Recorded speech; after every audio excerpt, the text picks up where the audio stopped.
എല്ലാവർക്കും നമസ്കാരം. തങ്ങൾക്കിഷ്ടമില്ലാത്ത ഒരാൾക്ക് നേരെ കള്ളം പറയുക, തങ്ങളുടെ നുണ ഫാക്ടറിയിൽ അടിച്ചിറക്കുന്ന കാര്യങ്ങൾ ലോകം മുഴുവൻ പ്രചരിപ്പിക്കുക എന്ന പ്രൊപ്പഗൻഡ, അത് എല്ലാ കാലഘട്ടത്തിലും ഏതൊരു പ്രതിപക്ഷത്തോടും ഏതൊരു ഭരണപക്ഷമെടുക്കുന്ന നിലപാടാണ്, പ്രത്യേകിച്ച് കമ്മികൾ.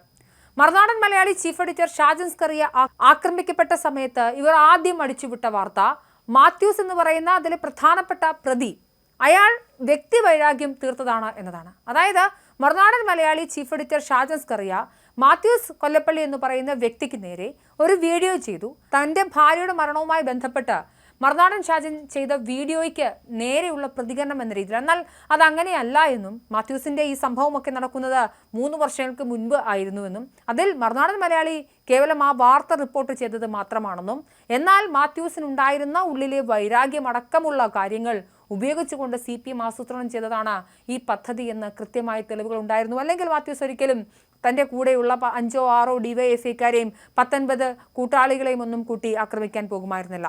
എന്തായാലും മറുനാടൻ മലയാളി ചീഫ് എഡിറ്റർ ഷാജൻ സ്കറിയയ്ക്ക് നേരെ നട്ടാൽ മുളയ്ക്കാത്ത നുണകൾ സൈബർ സഖാക്കൾ വർഷങ്ങളായി പ്രചരിപ്പിച്ചുകൊണ്ടിരിക്കുന്നുണ്ട്. അതുകൊണ്ട് മറുനാടൻ മലയാളിയെ സംബന്ധിച്ച് ഇതൊരു പുതിയ കാര്യമല്ല.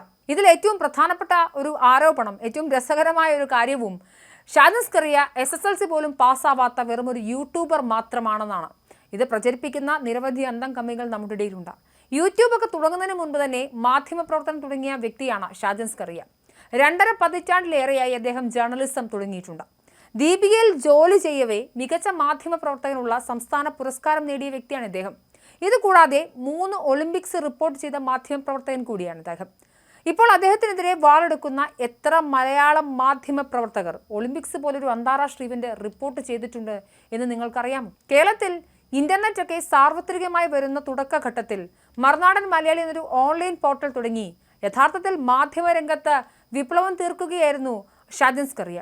ഒന്ന് ആലോചിച്ച് നോക്കുക, ഇന്റർനെറ്റിന്റെ സാധ്യതകളെ ഉപയോഗിച്ചുകൊണ്ട് ഇത്തരത്തിൽ എത്രയോ ആളുകൾ അവരുടെ മാധ്യമ പ്രവർത്തനം നടത്തുന്നു. എത്രയോ ആളുകൾ ഇൻഫ്ലുവൻസേഴ്സായും കണ്ടന്റ് ക്രിയേറ്റേഴ്സായിട്ടും നമ്മുടെ നാട്ടിൽ മാറിയിട്ടുണ്ട്.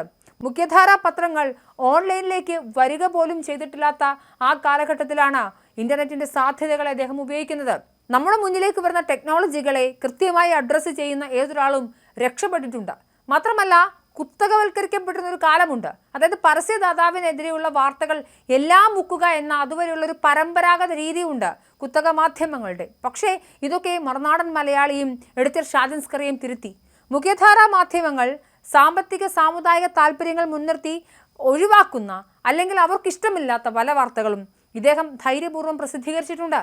എന്നും പ്രതിപക്ഷത്തായിരുന്നു ഷാജനും മറുനാടനും എന്ന് പറഞ്ഞാൽ അത്ര കൂടിപ്പോവില്ല. ഉമ്മൻചാണ്ടി സർക്കാർ ഭരിക്കുന്ന കാലത്ത് അതിനിശ്ചിതമായ വിമർശനമാണ് മറുനാടൻ മലയാളി നടത്തിയത്. പിന്നീട് പിണറായി സർക്കാർ വന്നപ്പോഴും ഷാജൻ തന്റെ പ്രതിപക്ഷ ധർമ്മം തുടരുക മാത്രമാണ് ചെയ്തത്. പക്ഷേ കോൺഗ്രസിനെ പോലെയല്ല, വിമർശനങ്ങളെ ശത്രുതാപരമായിട്ടാണ് CPM എടുത്തത്. പിന്നീട് PV അൻവർ കൂടി രംഗത്ത് വന്നതോടെ സർക്കാർ സ്പോൺസേർഡ് ഷാജൻ വേട്ടയാണ് നടന്നത്. മറുനാടിനെ പൂട്ടിക്കുമെന്നായിരുന്നു അന്ന് നിലമ്പൂർ MLA ആയിരുന്ന അൻവറിന്റെ ഭീഷണി. ഇതിനുവേണ്ടി ബാലിശമായ ആരോപണങ്ങളാണ് അവർ ഉയർത്തിയത്. ബ്രിട്ടനിൽ നിന്നും ഇറക്കുമതി ചെയ്ത സാധനങ്ങളൊക്കെ വെച്ച് ഷാജൻ കേരള പോലീസിന്റെ വയർലെസ് സെറ്റ് വരെ ചോർത്തുന്നുവെന്ന പരാതി നൽകി പോലീസിനെ വരെ അമ്പൂക്ക അന്ന് ഞെട്ടിച്ചു. പ്രാഥമിക ബോധം പോലും ഇല്ലാതെ നിരവധി വ്യാജ പരാതികൾ ഒരേ സമയം കൊടുക്കുകയാണെന്ന് അൻവർ ചെയ്തത്. അതിനുശേഷം PV ശ്രീനിജന്റെ കടന്നുവരവാണ്. PV ശ്രീനിജന്റെ ജാതി പറഞ്ഞു അധിക്ഷേപിച്ചുവെന്ന കള്ളക്കേസ് വരുന്നുണ്ട്.